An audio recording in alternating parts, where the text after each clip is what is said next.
of today's lecture is anthropological case study on catastrophic disaster. Subtitle is,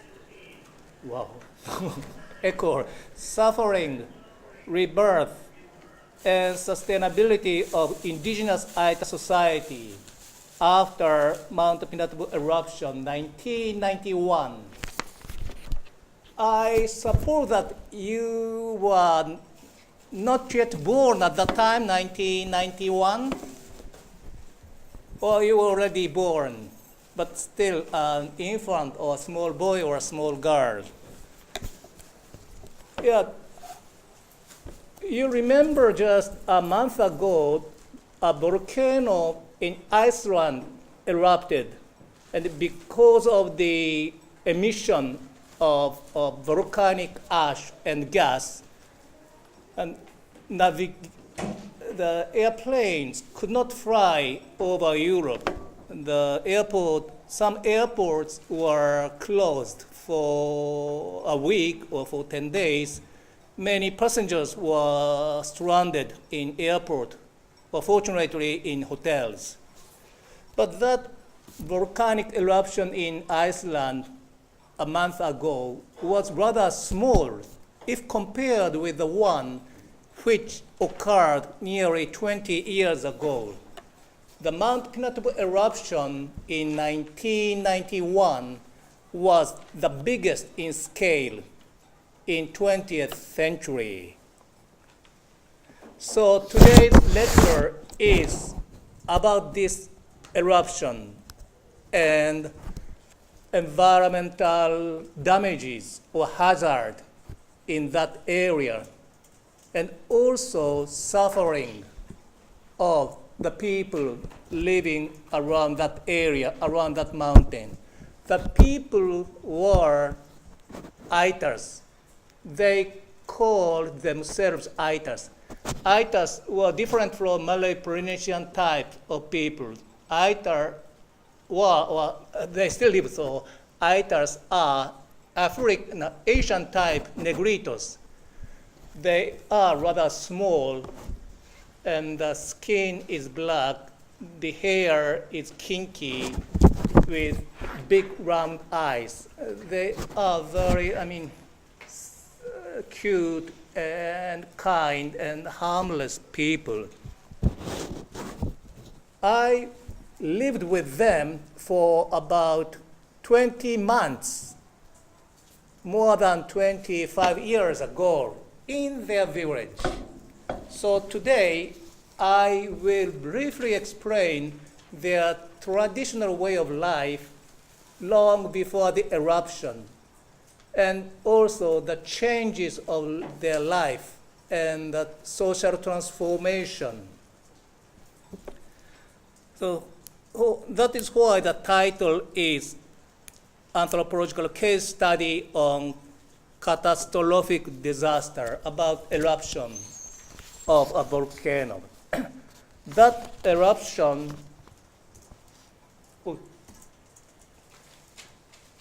excuse me.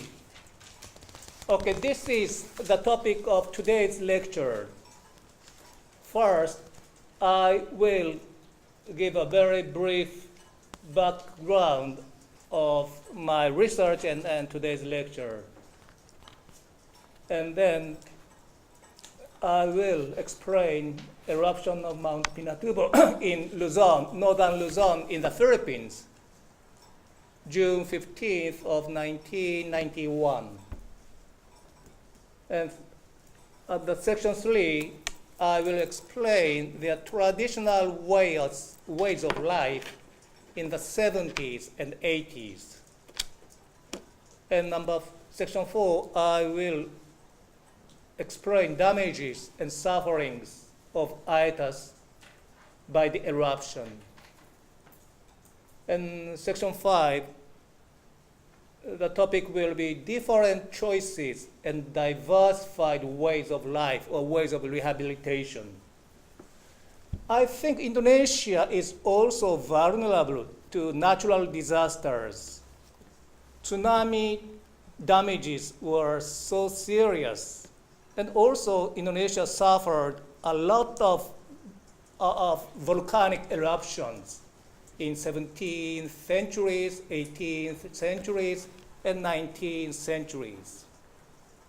So natural disasters is, I think, rather familiar or is closely related to your life or with your future.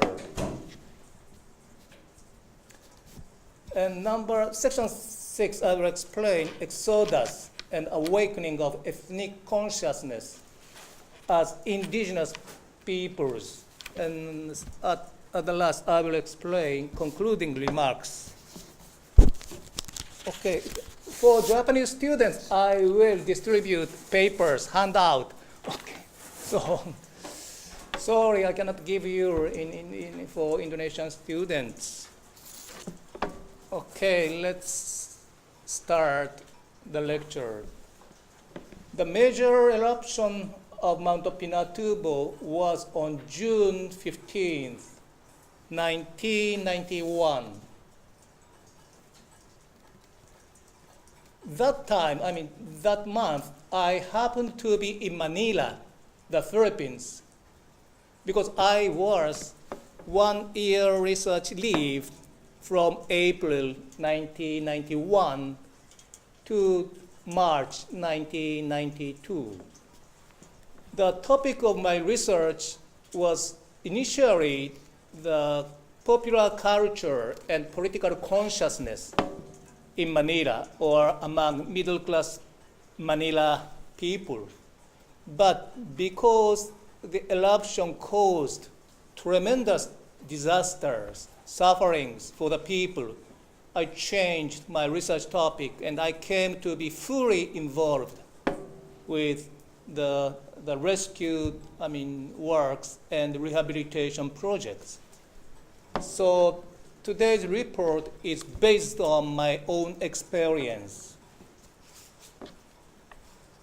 The eruption's emission, the smoke, which went up to the sky, was more 30,000 meters above the ground. It's a very huge eruption. You can see this is not the eruption itself. This is after eruption. A month after the eruption, when it rained, the rain went down into the ground, deep in the ground. But under the ground, it was still hot.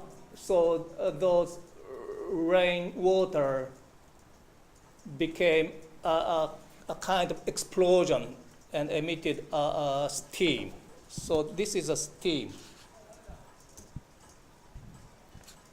But this on the right side, far away, this was the Mount Pinatubo in 1979 when I was in the village, Kakilingan. Kakilingan was the name of a village which was located at the southwestern foot of Mount Pinatubo. The Kakilingan village was about 20 kilometers, or more than 15 kilometers, nearly 20 kilometers. But when it erupted, the ash accumulated about 50 to 60 centimeters, very deep. But after 1 year, especially during the rainy season, the water running beside the village carried mud and rocks, pebbles, and ash. And those volcanic ash and pebbles accumulated 1 meter, 2 meters every time when the river got flooded, when it rained very hard. So the village is now totally under the very thick accumulation of sand, more than 100 meters high or deep, of pebbles and sands and ash. Yeah, this is me when I was very young, and just at the back of myself was the peak of Mount Pinatubo. You